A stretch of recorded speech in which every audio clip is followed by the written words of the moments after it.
When Charlie Kirk, the young conservative activist and founder of Turning Point USA, passed away unexpectedly, something predictable happened. Within hours, conspiracy theories began circulating, questions about the real cause, suspicions about timing, claims of cover-up. Candace Owens, his former colleague, amplified some of these questions, suggesting there was more to the story than what we were being told. But here's the truth. This isn't really about Kirk or Owens or politics at all. This is about something much deeper. Why tragedy and uncertainty make our brains go into overdrive, desperately searching for hidden explanations, and how understanding this pattern might help us all think a little clearer when the unpredictable happens. Charlie Kirk's passing sent shockwaves through conservative media. At just 31, he'd built a political empire and influenced countless young Americans. His death was sudden, unexpected, and left many questions unanswered, the perfect storm for conspiracy thinking. Owens, who had worked closely with Kirk before their recent professional split, raised questions about their circumstances. She wasn't alone. Social media exploded with theories ranging from the plausible to the bizarre. But this pattern isn't new. Think about it. JFK's assassination spawned decades of theories.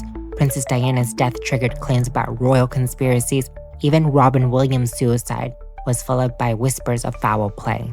Every time someone prominent dies unexpectedly, the same psychological machinery kicks into gear.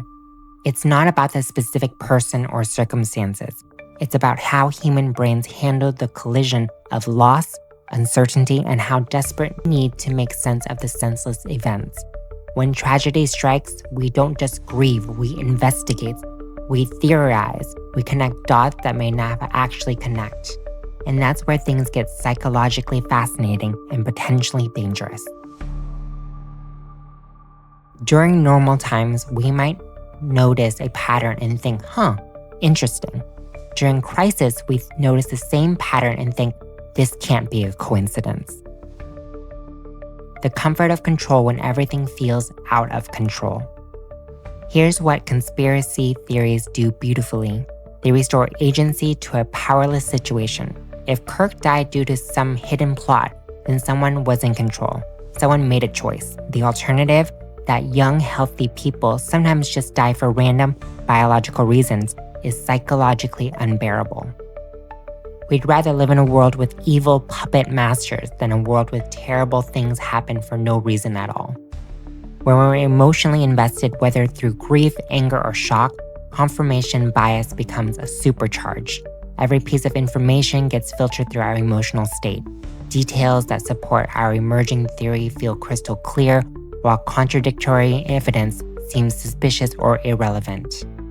It's not that people become stupid during tragedy. It's that grief and shock literally change how we process information. Tragedy also intensifies tribal thinking. When someone important to us dies unexpectedly, questioning the official narrative becomes a form of loyalty. Accepting the simple explanation feels like abandoning them. This is why anyone who urges caution, who suggests maybe we should wait for more information, suddenly becomes suspect. They're not just being careful, they're betraying the cause. And here's where it gets particularly destructive. When someone in your grieving community starts expressing doubts about the conspiracy theories, they don't just become wrong, they become part of the cover-up. The same emotional intensity that fueled the search for truth now turns on anyone who threatens the truth. This is how tragedy doesn't just create conspiracy theories, it fractures relationships and communities along the fault lines of who believe what. So how do we navigate this? How do we honor our need to understand tragedy without falling into conspiratorial thinking? First, recognize when you're in crisis mode. When something shocking happens, your brain isn't operating normally. That heightened pattern recognition, that urgent need for answers, those are features, not bugs, but they can lead you astray. Give yourself permission to not know immediately. The answers will come, but they might take time. Ask yourself, am I looking for information, or am I looking for a story that makes me feel better about this tragedy? Am I seeking truth, Or am I seeking control over something uncontrollable? Both are human impulses, but only one leads to actual understanding. Embrace uncomfortable uncertainty.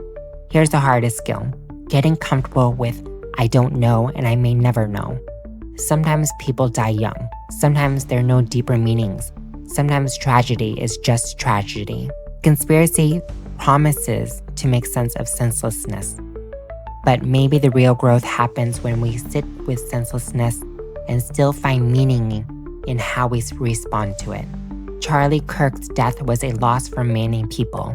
The conspiracy theories that followed, they're a very human response to that loss. Understanding the psychology behind them doesn't make the grief less real. It just might make the search for truth a little clearer. What tragedy has made you search for hidden explanations? How did you find your way back to solid ground? Let's figure this out together.